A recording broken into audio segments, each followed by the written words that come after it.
I give the floor to the Permanent Representative of Pakistan.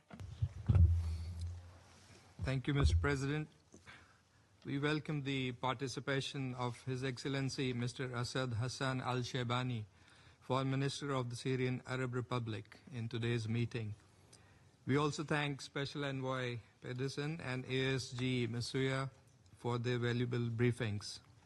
Syria, with its ancient, rich and diverse heritage and resilient people, has long stood as a cradle of civilization. Today, after years of conflict and suffering, it finds itself at a pivotal juncture.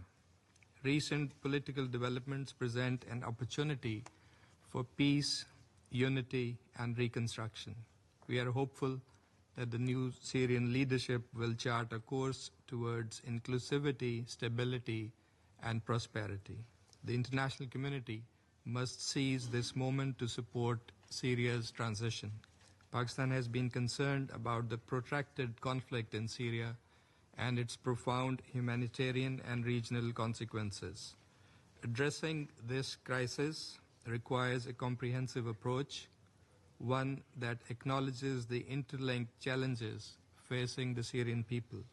Allow me to highlight 5 key points in this regard. First, we welcome the formation of Syria's new government. This step has filled the constitutional vacuum and restored a legitimate framework for international engagement. It is a necessary move toward peace and national reconciliation.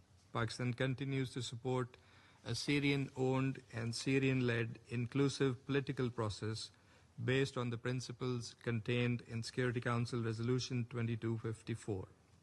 We recognize regional and international efforts aimed at facilitating Syria's peaceful transition and reintegration into the international community, and urge that all these efforts be aligned solidly behind the overall shared objective of durable peace and stability in Syria. Second, sanctions remain a major impediment to Syria's recovery. With over 80% of the population living below the poverty line, and with the economy in crisis, unilateral coercive measures severely constrain humanitarian efforts and post-conflict reconstruction. These measures limit access to essential goods, services, and financial resources. In light of the evolving ground realities, we urge a comprehensive reassessment of these sanctions, which must not hinder humanitarian relief or national recovery. Third, transitional justice and national reconciliation are essential.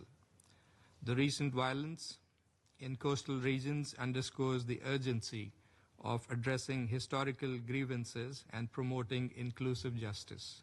Any transitional justice mechanism must be impartial, objective, and avoid a retributive approach. It should be supported by neutral international stakeholders, including the United Nations. We note the recent extension of a deadline for the fact-finding committee and stress the importance of a transparent and credible inquiry into recent incidents. Fourth, stability in Syria hinges on the unification of its military and security institutions. We must also remain vigilant against terrorism.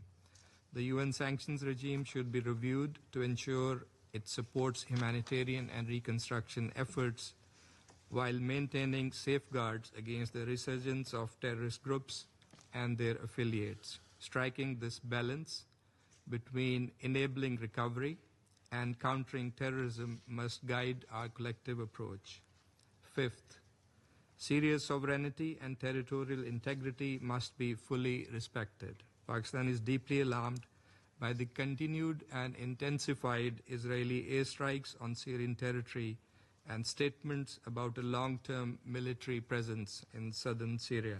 These actions constitute blatant violations of international law and relevant Security Council resolutions. Pakistan strongly condemns these violations and calls for full compliance with the 1974 disengagement agreement. Israel's occupation of the Syrian Golan Heights remains illegal. In line with Security Council Resolution 497, it is null and void. This Council must demand Israel's complete withdrawal from the occupied Golan Heights.